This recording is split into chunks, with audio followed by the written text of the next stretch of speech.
Welcome back. In Virginia, candidates for Attorney General took the debate stage. That race has garnered national attention, and here's why.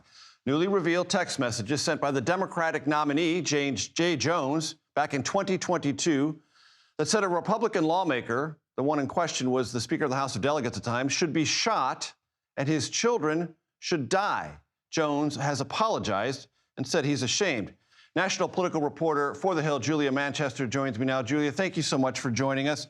So the reason this has taken on national significance is because the text messages and the various Democratic and Republican reaction to it in the Attorney General's race has spilled over quite conspicuously into the race for governor between Republican nominee Winsome Earl-Sears and the Democratic nominee Abigail Spanberger.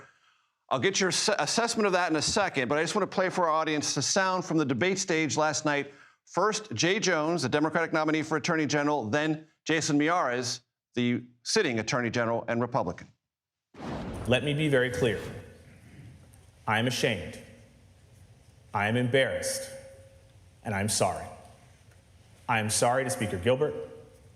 I'm sorry to his family. I'm sorry to my family. And I'm sorry to every single Virginian. I cannot take back what I said. But you have my word that I will always be accountable for my mistakes.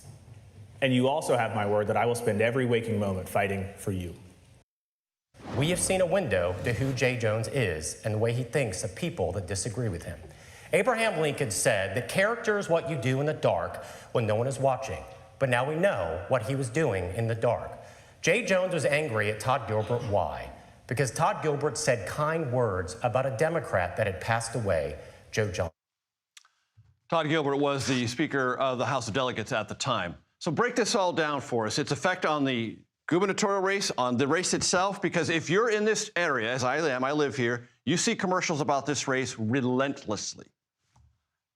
Yeah, we even see them here in Washington, D.C. I was watching the TV this morning, and they were all on on TV. So look, for the Attorney General race, you know, it has made what is normally a quieter statewide race a national story in many ways. You and I are talking about this. You have the President of the United States weighing in, calling on Jay Jones to drop out of the race and endorsing Jason Miyares for Attorney General. Now, for the debate itself, this was definitely an opportunity for Jay Jones to come out publicly again and explain himself for those text messages and come up with a strategy to push back against Jason Miyares. And that strategy appeared to last night be constantly pivoting back to Donald Trump and tying Jason Miyares to Donald Trump.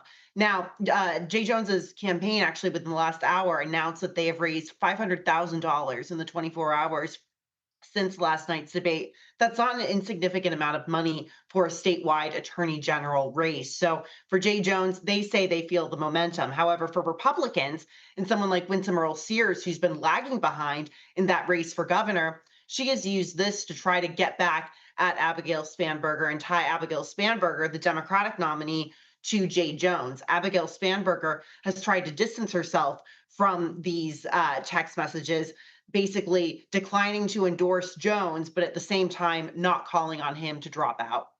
And it seems from the Republican advertising, there's only one issue in this race, the text messages from Jay Jones, whether it's the governor's race or the attorney general race.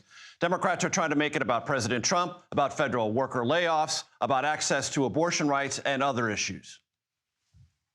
That's absolutely right. We are seeing Republicans drill into this, these Jay Jones text messages in an effort to essentially say, look, this guy is running to be the top law enforcement officer in Virginia, but he's talked about political violence and, you know, shooting the former Speaker of the House in Virginia. And of course, the timing of this is, you know, would appear not to be coincidental. We know that it happened, or these text messages surfaced weeks after the assassination of conservative activist Charlie Kirk. So we're having this nationwide discussion about political violence. So Republicans are trying to use that to their advantage. But for Democrats, they are very much trying to use the government shutdown, which is impacting many Virginians as well as people across the country, but many Virginians, because we know that many federal workers who live in Virginia have been furloughed and are at risk of losing their jobs. And as we noted on the show earlier this week, President Obama has cut an ad for Abigail Spanberger, a sign that they know from internal polling that the race has narrowed somewhat because you bring in someone like Obama when you need them. Julia Manchester, always a pleasure. Thank you so much.